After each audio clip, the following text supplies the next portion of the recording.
Let's talk about David Ellefson and what he has going on right now.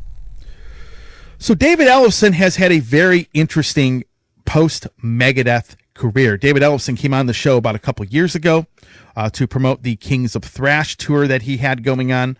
But he has had some interesting musical collaborations since he's been out of Megadeth. And I have always said, since that happened, that I think this was kind of a blessing in disguise for him, because he's now able to expand his musical horizons and work with lots of different musicians, and he has more than enough time to do that. In Megadeth, obviously, you have a commitment to tour in that band. That takes up a lot of time. And, he probably wouldn't have as much time to collaborate with people if he was still in that band.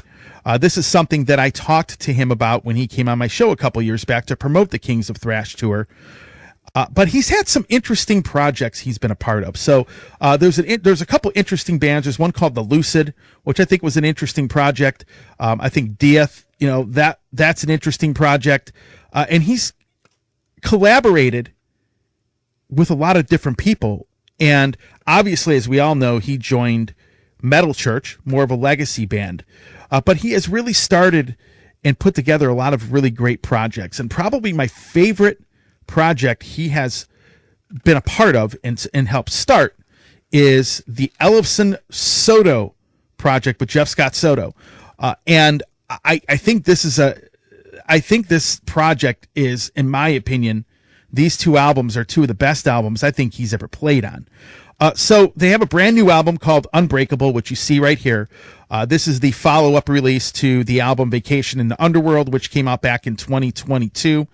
Both of these albums are excellent. I'm going to talk a little bit about them.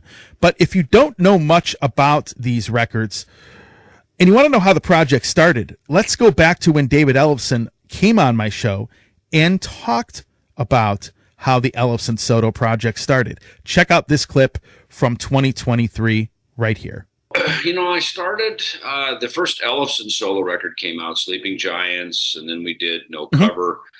We did a cover of the Post Malone song, Over Now, went through kind of this, and it kind of hovered a little bit in the background, obviously, while I was in Megadeth, and the Dystopia record was big for us, so we were busy with that. But, as big as that was, there was also a lot of downtime that I had to do some other things, which I did. So as we turned the corner into 2021, my guitar player, Andy Martingelli, he's really my partner on the Ellefson stuff from the musical side of it, right? He and I do all the composing. And we were talking about getting, who was the best guy to sing this new material that you were just holding in your hand, what became Vacation in the Underworld? And so he right away was like, dude, call Jeff Scott Soto. You love the guy. You guys are friends. You've been talking about working with him. And that was where it started. So we just started sending him stuff. And I offered him, I said, listen, we can just pay you to be the hired singer, or you can come on board as being, one of the Beatles here, So, and fortunately he wanted to be part of it, to be not only just singing what we wrote, but to compose and to really, be in the fabric of the thing, which it was great for me. Right. And that to me is always the better way, I think. And, look, we did it during the pandemic. So, no, we were not ever in a room together. But, we're all pretty good at learning how to do this stuff and write and make records. And so that's how it happened through 2021. We finished it up. I had a discussion with Rat Pack about putting it out.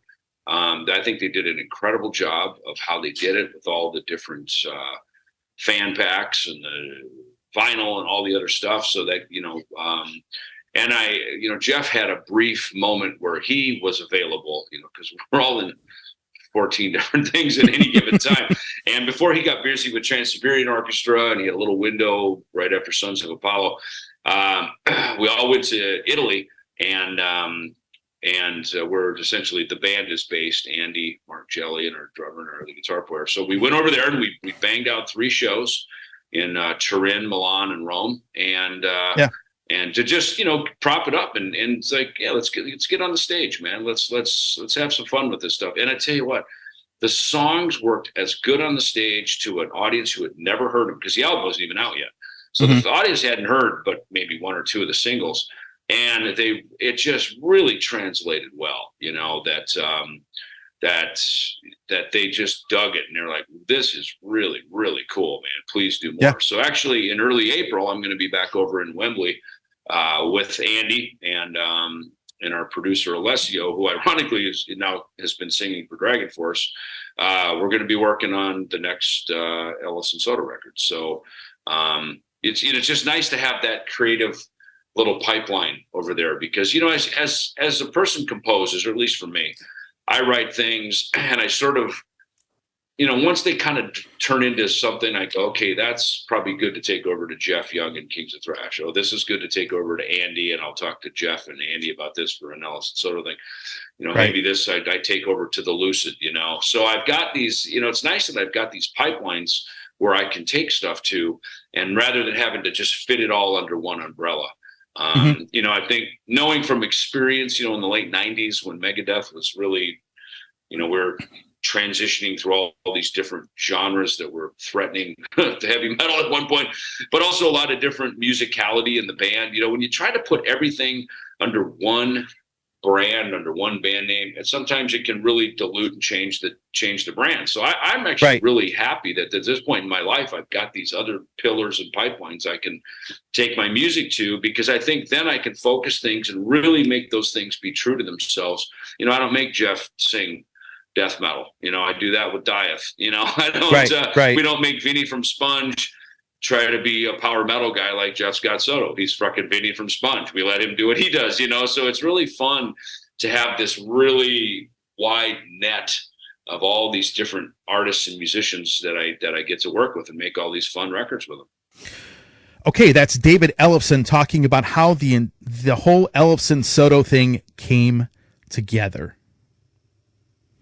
So let's talk about these records. Both of these albums, they're kind of a mix of power metal and hard rock. They're interesting albums because this one, in my opinion, is a little bit different.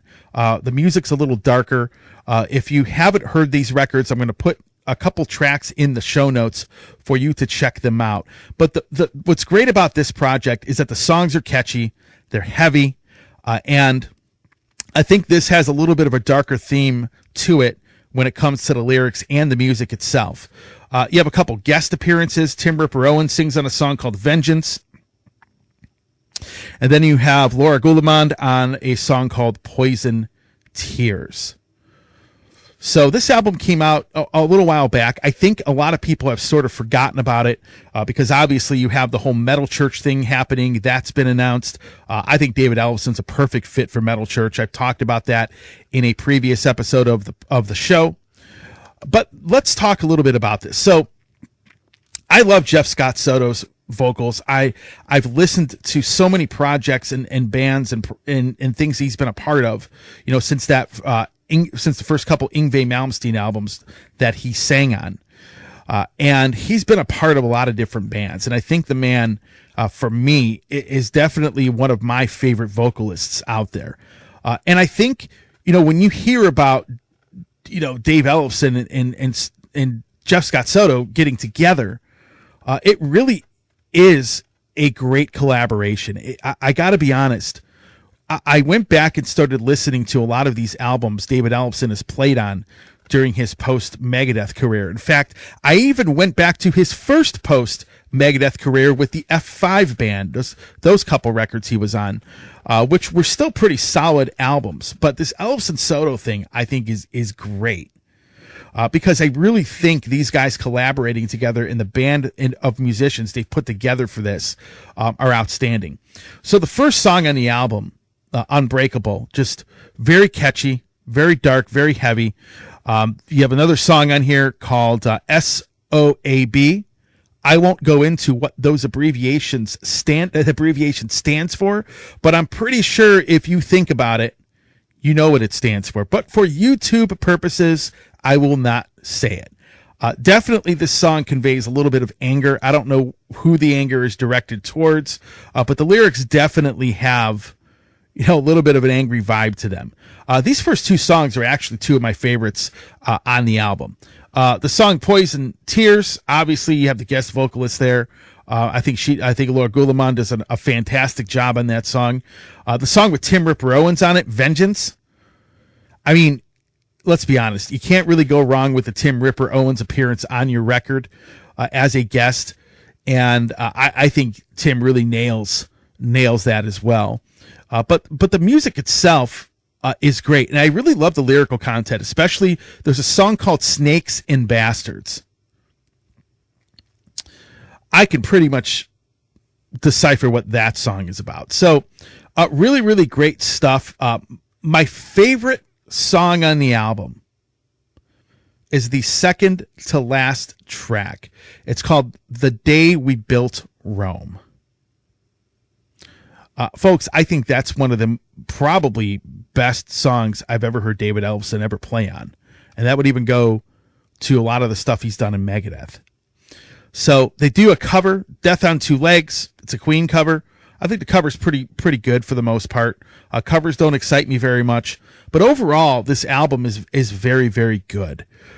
So if you have heard the first record, Vacation in the Underworld, this record is going to pick up where that left off, although the lyrics and the music have a little bit of a darker vibe to them. And even you could tell when you look at the album cover, it has a darker vibe to it.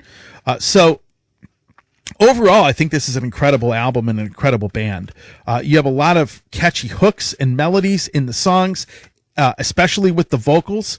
I think they do a great job when it comes to, this music really isn't thrash metal.